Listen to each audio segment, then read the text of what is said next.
Si les pido que piensen en la molécula más famosa de toda la biología, ¿cuál se les viene a la mente? Claro, la doble hélice del ADN. Es una estructura tan, pero tan elegante y funcional que su forma ha inspirado de todo, desde arte y joyas hasta escaleras y puentes. Pero ¿saben qué? Antes de que esta forma se convirtiera en un ícono de la ciencia y la cultura, su estructura era uno de los misterios más grandes que existían. Y entenderla, bueno, eso cambió la biología para siempre. Así que imagínense esto, estamos a mediados del siglo XX. La comunidad científica tiene una pregunta monumental que les quite el sueño. ¿Cómo es la estructura tridimensional del ADN? Esto no era una pregunta más, era la pregunta. Y así, ¡pum!, se desató una verdadera carrera científica para ver quién resolvía primero este rompecabezas fundamental de la vida. Ojo, los científicos no empezaban de cero, ¿eh? Ya sabían que el ADN estaba hecho de unas piezas básicas, como si fueran bloques de Lego, llamadas nucleótidos. Cada uno de estos ladrillitos tenía 3 partes, un azúcar, un grupo fosfato y una de 4 posibles bases nitrogenadas, adenina, timina, citosina y guanina, o sea, las famosas A, T, C y G. El gran misterio no era de qué estaba hecho, sino cómo encajaban todas estas piezas. Y aquí es donde la cosa se pone súper interesante. La primera gran pista la dio un bioquímico, Erwin Chargaff. Él se puso a analizar el ADN de un montón de especies y se dio cuenta de algo que no podía ser casualidad. Atención a esto. La cantidad de adenina siempre, pero siempre era igual a la de timina. Y la cantidad de guanina siempre era igual a la de citosina. A siempre iba con T y G siempre iba con C. Esto no era suerte, era una regla de oro. Y claro, esta regla de Chargaff fue como echarle gasolina al fuego. La carrera científica estaba que ardía. En el centro de todo estaban 2 nombres que seguro les suenan, James Watson y Francis Crick. Pero, y esto es clave, su gran avance no hubiera sido posible sin el trabajo de otras personas, en especial de una científica brillante, la química Rosalind Franklin. A ver, Rosalind Franklin era una experta en una técnica súper compleja llamada cristalografía de rayos X, que básicamente sirve para tomarle fotos a las moléculas. En 1952 consiguió esta imagen, la legendaria Foto 51. Esa X que se ve tan claramente en el centro fue la pista definitiva, casi como la prueba del delito en una película de detectives. Para un ojo entrenado como el de Watson, esa X gritaba una sola cosa. El ADN tenía que ser una hélice, o sea, una espiral, y además formada por 2 cadenas. Entonces, imaginen la escena. Watson y Crick, con las reglas de Chargaff por un lado, la reveladora Foto 51 por el otro y varias piezas más del rompecabezas. Juntaron todo y ¡bingo! Dieron con el modelo que lo explicaba absolutamente todo, la doble hélice. Y una de las características más ingeniosas de su modelo es que las 2 cadenas de la hélice son antiparalelas. Son un poco técnico, ¿verdad? Pero van a ver que es muy fácil de entender. La mejor analogía es pensar en una autopista de doble sentido. Los carriles van uno al lado del otro, pero los carros viajan en direcciones opuestas, ¿cierto? Pues el ADN es igualito. Cada hebra tiene una dirección. Una va en un sentido, que los científicos llaman de 5' a 3', y su compañera va en el sentido contrario. Van juntas, pero mirando a lados opuestos. Bueno, ya tenemos la forma general, esa espiral icónica. Ahora, vamos a hacerle zoom y a meternos de lleno en su anatomía para ver de qué está hecha. Piensen en una escalera de caracol. Los pasamanos, o sea, la parte de afuera, es lo que llamamos el esqueleto de azúcar fosfato. Y los peldaños donde ponemos los pies para subir, esos son los pares de bases nitrogenadas, el corazón de la información genética. Hablemos un poco más de ese esqueleto. Tal como nuestra columna vertebral nos da soporte, este esqueleto de azúcar fosfato le da a la molécula toda su fuerza, su integridad estructural.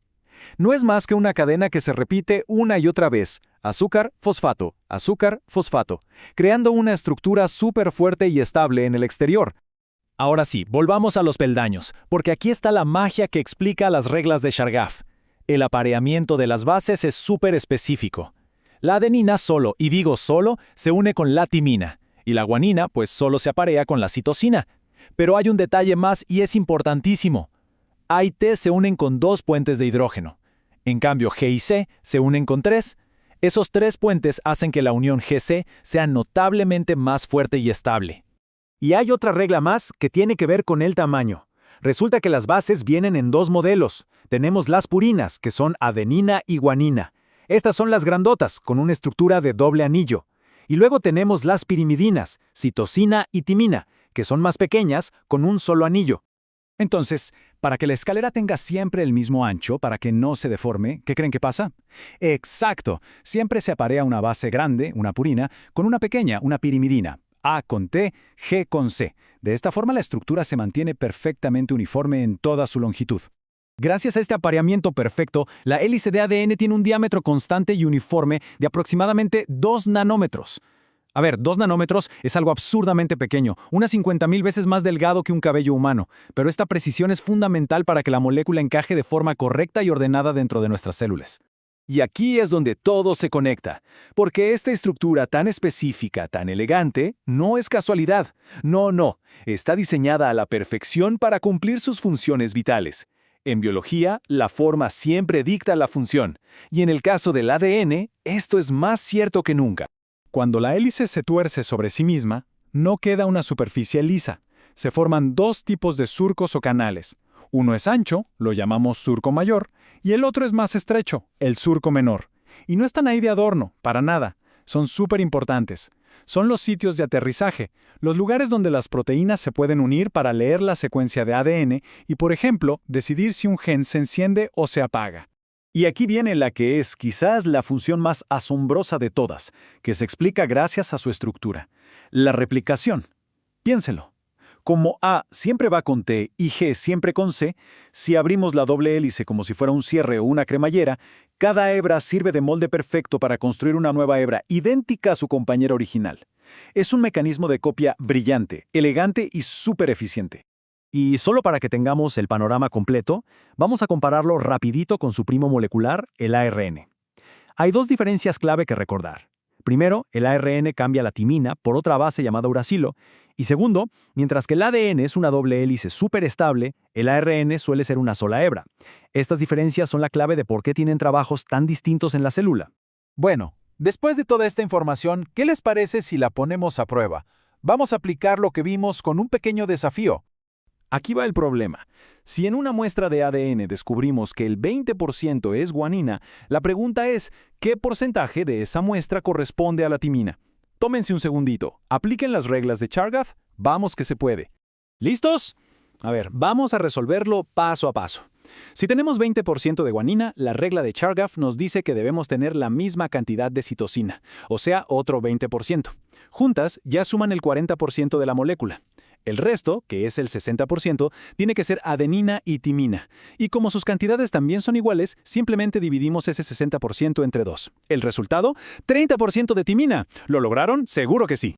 Y para cerrar con broche de oro, les dejo un desafío final. 3 preguntas rápidas para que todo esto se quede bien grabado. Primera, ¿cuál de los surcos, el mayor o el menor, le da a las proteínas más espacio para unirse y leer el código? Segunda, ¿cómo se llaman los enlaces que actúan como pegamento y mantienen unidas las dos hebras del ADN? Y tercera, ¿por qué decimos que el ADN es antiparalelo? Si pueden responder estas 3, ya dominan la elegante estructura del ADN.